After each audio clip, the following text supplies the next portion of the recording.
ನಮಸ್ಕಾರ ವೀಕ್ಷಕರೇ, ನೀವು ನೋಡ್ತಾ ಇದ್ರ ಸಾಮ್ರಾಟ್ ನ್ಯೂಸ್. ನಾನು ನಿಮ್ಮ ನರ್ಸಿಂಗ್ ಸಾಮ್ರಾಟ್. ಇದು ಸಮುದಾಯ ಆರೋಗ್ಯ ಕೇಂದ್ರ ಮನ್ನೆಕೇಳಿ, ಬೀದರ್ ಜಿಲ್ಲೆಯ ಚಿಟ್ಕುಪ್ಪ ತಾಲೂಕಿನ ಆಸ್ಪತ್ರೆ. ಇಲ್ಲಿ ಹೆಸರಿಗೆ ಮಾತ್ರ ಜನರೇಟರ್ ಇದೆ, ತಿಂಗಳಿಗೆ ಇದರ ಸಂಬಳವನ್ನು ತೆಗಿತಾ ಇದ್ದಾರೆ. ಇಲ್ಲಿ ಆಪರೇಟರ್ ಇಲ್ಲ, ನೋಡಿಕೊಳ್ಳಕ್ಕೆ ಯಾರು ಇಲ್ಲ. ಹೆಸರಿಗೆ ಮಾತ್ರ ಜನರೇಟರ್, ತಿಂಗಳ ಇದರ ಖರ್ಚು ಮಾತ್ರ ತೆಗಿತಲಿದ್ದಾರೆ.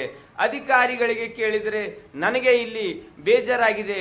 ಆ ಮನ್ನೆಕೇಳಿ ಆಸ್ಪತ್ರೆ ಎದುರುಗಡೆಯೇ ನನ್ನ ಒಂದು ಖಾಸಗಿ ಆಸ್ಪತ್ರೆ ಇರುವುದರಿಂದ ಇಲ್ಲಿ ನನಗೆ ನೋಡಕ್ಕೆ ಸಾರ್ವಜನಿಕರಿಗೆ ಆಗ್ತಾ ಇಲ್ಲ. ನನ್ನ ಆಸ್ಪತ್ರೆಯಲ್ಲೂ ಕೂಡ ಸಾರ್ವಜನಿಕ ಸಮಯ ಕೊಡೋಕ್ಕೆ ಆಗ್ತಾ ಇಲ್ಲ. ನನಗೆ ಉದ್ದೇಶಪೂರ್ವಕವಾಗಿ ಒತ್ತಾಯಪೂರ್ವಕವಾಗಿ ನನಗೆ ಈ ಒಂದು ಚಾರ್ಜ್ ಕೊಟ್ಟಿದ್ದಾರೆ. DHO ಅವರಿಗೆ ನಾನು ಪದೇ ಪದೇ ಫೋನ್ ಮಾಡಿ ಕೇಳಿದ್ರು ಕೂಡ ನನ್ನ ಒಂದು ಈ ಚಾರ್ಜ್ ತೆಗೆದುಕೊಳ್ಳುತ್ತಿಲ್ಲ. ನನಗೆ ಇಲ್ಲಿ ಬೇಜಾರಾಗ್ಬಿಟ್ಟಿದೆ ಎಂದು ಅಲ್ಲಿನ ಇನ್ಚಾರ್ಜ್ ಆದ ಡಾಕ್ಟರ್ ನಾಗಪ್ಪ ಅವರು ಹೇಳ್ತಾರೆ. ಯಾಕಪ್ಪ ಇಂಥ ಪರಿಸ್ಥಿತಿ ಬಂತು DHO ಅವರಿಗೆ? ಒತ್ತಾಯಪೂರ್ವಕವಾಗಿ ಕೂಡಿಸೋದಕ್ಕಾದ್ರೂ ಏನಂತ ಇವರಿಗೆ ಪರಿಸ್ಥಿತಿ ಬಂತು ಅನ್ನೋದು ಸಾರ್ವಜನಿಕರಿಗೆ ಗೊತ್ತಾಗುತ್ತಿಲ್ಲ. ಕರೆಂಟ್ ಹೋದ್ರೂ ಕೂಡ ಅರ್ಧ ತಾಸಾದ್ರೂ ಕೂಡ ಇಲ್ಲಿ ಜನರೇಟರ್ ಹಾಕ್ತಾ ಇಲ್ಲ. ತಿಂಗಳಿಗೆ ಮಾತ್ರ ಜನರೇಟರ್ ಖರ್ಚು ಮಾತ್ರ ತೆಗೆಯಲಾಗುತ್ತದೆ. ಏನು ಕೇಳಿದ್ರು ಕೂಡ ನಮಗೆ ಗೊತ್ತಿಲ್ಲ ಅಂತ ಹೇಳ್ತಾರೆ ಡಾಕ್ಟರ್ ನಾಗಪ್ಪ. ಇದರ ಬಗ್ಗೆ ಸಾರ್ವಜನಿಕರು ಮಾಹಿತಿ ಕೇಳಿದ್ರು ಕೂಡ ಅವರು ನನಗೆ ಏನು ಗೊತ್ತಿಲ್ಲ ಅಂತ ಹೇಳ್ತಾರೆ. ಮತ್ತೆ ಬೀದರ್ ಅಂಡ್ DHO ಆಫೀಸಲ್ಲಿರುವ ಕೆಲವು ಅಧಿಕಾರಿಗಳಿಗೆ ಕೇಳಿದರೆ ಏನಿದು ಜನರೇಟರ್ ಬಂದಿದ್ರು, ಇದ್ರ ಚಾರ್ಜ್ ಕೊಡ್ತಾ ಇದ್ರು ಅಂತ ಕೇಳಿದರೆ ಏನು ಮಾಡ್ರಿ, ನಮಗೆ ಬೀದರ್ ದಕ್ಷಿಣ ಕ್ಷೇತ್ರದ ಶಾಸಕರು ಒತ್ತಾಯ ಮಾಡಿ ಇದರ ಖರ್ಚನ್ನು ತೆಗೆಯಕ್ಕೆ ಹಚ್ಚಿದ್ದಾರೆ ಎಂದು ಅಲ್ಲಿನ ಅಧಿಕಾರಿಗಳು ಹೇಳ್ತಾರೆ.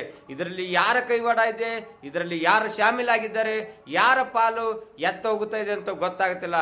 ಇದಕ್ಕೆ ಮಾತ್ರ ಜನರೇಟರ್ಕ್ಕಾಗಿ ಮಾತ್ರ ತಿಂಗಳ ತೆಗೆಯುವ ದುಡ್ಡು ಮಾತ್ರ ತೆಗಿತಾ ಇದ್ದಾರೆ. ಕೂಡಲೇ ಇದರ ಬಗ್ಗೆ ತನಿಖೆ ಮಾಡಿ ಸಂಬಂಧಪಟ್ಟ ಅಧಿಕಾರಿಗಳ ಮೇಲೆ ಸೂಕ್ತ ಕ್ರಮ ಕೈಗೊಳ್ಳಬೇಕೆಂದು ಸಾರ್ವಜನಿಕರು ಒತ್ತಾಯಿಸ್ತಾ ಇದ್ದಾರೆ. ಒಂದು ವೇಳೆ ಇಂಥ ಘಟನೆಗಳು ಜಿಲ್ಲೆಯಲ್ಲಿ ಇನ್ನೂ ಎಲ್ಲಿ ನಡೆಯುತ್ತಾ ಇದೆ ಅಂತ ಕೂಡ ಸಾರ್ವಜನಿಕರ ಪ್ರಶ್ನೆ ಆಗಿದೆ.